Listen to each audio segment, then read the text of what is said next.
90% of Kesar is from Islamic countries.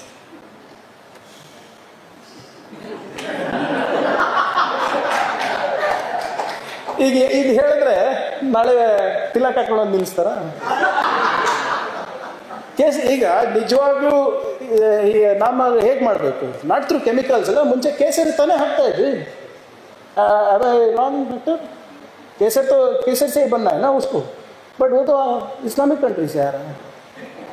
ಸನ್ಮಾನ್ಯ ಕರ್ನಾಟಕದ ಗೃಹ ಸಚಿವರು ಮತ್ತೊಮ್ಮೆ ತಮ್ಮ ಬುದ್ಧಿಮಟ್ಟ ಎಷ್ಟಿದೆ ಅನ್ನೋದನ್ನ ಜನರ ಮುಂದೆ ತೆರೆದಿಟ್ಟಿದ್ದಾರೆ. ಈ ವಿಡಿಯೋದಲ್ಲಿ ಅವ್ರು ಏನ್ ಹೇಳ್ತಾ ಇದ್ದಾರೆ, ಹೀಗೆ ಹೇಳ್ತಾರೆ ನೋಡಿ, ಕುಂಕುಮ ಹಿಂದೂಗಳು ಅದನ್ನು ಕೂಡ ಇಸ್ಲಾಮಿಕ್ ದೇಶದಿಂದ ತರಿಸಿ ಹಾಕೋತಾ ಇದ್ದಾರೆ ಅಂತ ಹೇಳ್ತಾ ಇರೋದು ಯಾರು?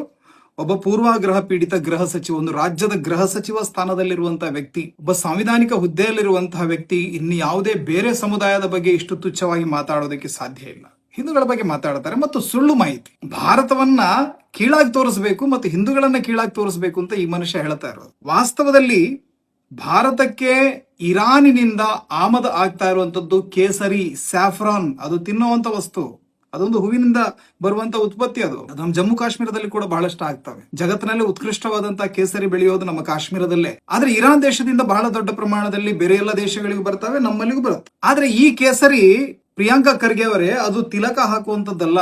ತಿಲಕ ಹಾಕೋದು ಅರಶಿಣ ಮತ್ತು ಸುಣ್ಣದ ಮಿಶ್ರಣವಾಗಿರುವಂತಹ ಕುಂಕುಮವನ್ನ, ಅದು ನಮ್ಮ ದೇಶದಲ್ಲೇ ತಯಾರಾಗೋದು. ಅದನ್ನು ಇಸ್ಲಾಮಿಕ್ ದೇಶಗಳಿಂದ ಆಮದು ಮಾಡಿಕೊಳ್ಳೋದಲ್ಲ. ದುರ್ದೈವ, ನಿಮಗೆ ಕೇಸರಿ ಹಾಕಿ ಹಾಲು ಕುಡಿದು ಗೊತ್ತಿಲ್ಲ ಅಥವಾ ಕುಂಕುಮವನ್ನು ಹಣೆಗೆ ಹಚ್ಕೊಂಡು ಗೊತ್ತಿಲ್ಲ. ಇರಾನ್ ದೇಶದಿಂದ ನಾವು ಆಮದು ಮಾಡಿಕೊಳ್ಳುವಂತದ್ದು ಕೇವಲ ಮತ್ತು ಕೇವಲ $0.8 ಬಿಲಿಯನ್ ವಸ್ತುಗಳು, ಸುಮಾರು 6,500 ಕೋಟಿ ರೂಪಾಯಿಯ ವಸ್ತುಗಳನ್ನು ನಾವು ಅವರಿಂದ ಆಮದು ಮಾಡಿಕೊಳ್ತಾ ಇದ್ವಿ.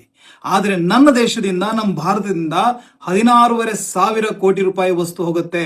ಅವರು ಊಟ ಮಾಡುವಂತ ಅಕ್ಕಿ ಭಾರತದಿಂದ ಹೋಗೋದು. ಒಬ್ಬ ಸಾಂವಿಧಾನಿಕ ಹುದ್ದೆಯಲ್ಲಿರುವಂತಹ ವ್ಯಕ್ತಿ ಈ ರೀತಿ ಪೂರ್ವಾಗ್ರಹ ಪೀಡಿತನಾಗಿ ಒಂದು ಸಮುದಾಯದ ನಂಬಿಕೆಗಳನ್ನ ಅಪಮಾನ ಮಾಡೋದು ಮತ್ತು ಅದರ ಜೊತೆಗೆ ಸುಳ್ಳು ಮಾಹಿತಿಯನ್ನ ಕೊಡೋದು, ಉಳಿದೆಲ್ಲರ ಮಾಹಿತಿಗಳನ್ನ ಕ್ರಾಸ್ ಚೆಕ್ ಮಾಡೋದಿಕ್ಕೆ, ಅದರ ಫ್ಯಾಕ್ಟ್ ಚೆಕ್ ಮಾಡೋದಿಕ್ಕೆ ಒಂದಷ್ಟು ಲೆಫ್ಟಿಸ್ಟ್ಗಳಂತಂದು ಕೂರಿಸಿದ್ರಲ್ವಾ? ನಿಮ್ ಫ್ಯಾಕ್ಟ್ ಚೆಕ್ ಯಾರು ಮಾಡ್ಬೇಕೀಗ? ನಿಮ್ ಫ್ಯಾಕ್ಟ್ ಚೆಕ್ ಮಾಡೋದಿಕ್ಕೆ ಏಜೆನ್ಸಿಯನ್ನ ಯಾರು ನೇಮಿಸಬೇಕು? ಸನ್ಮಾನ್ಯ ಗೃಹ ಸಚಿವರೇ, ಹಿಂದೂ ಸಮಾಜದ ಬಗ್ಗೆ ಮತ್ತು ಹಿಂದೂ ಸಂಘಟನೆಗಳ ಬಗ್ಗೆ ನಿಮಗಿರುವಂತಹ ಪೂರ್ವಾಗ್ರಹವನ್ನ ಬಿಟ್ಟು ಈ ದೇಶದ ಸಂವಿಧಾನಕ್ಕೆ ಸರಿಯಾಗಿ, ಪ್ರಜಾಪ್ರಭುತ್ವಕ್ಕೆ ಸರಿಯಾಗಿ ಸರ್ವರಿಗೂ ಸಲ್ಲುವಂತ ಆಳ್ವಿಕೆಯನ್ನ ಮಾಡಿ ಅಂತ ನನ್ನ ಸಣ್ಣ ರಿಕ್ವೆಸ್ಟ್. ಧನ್ಯವಾದಗಳು.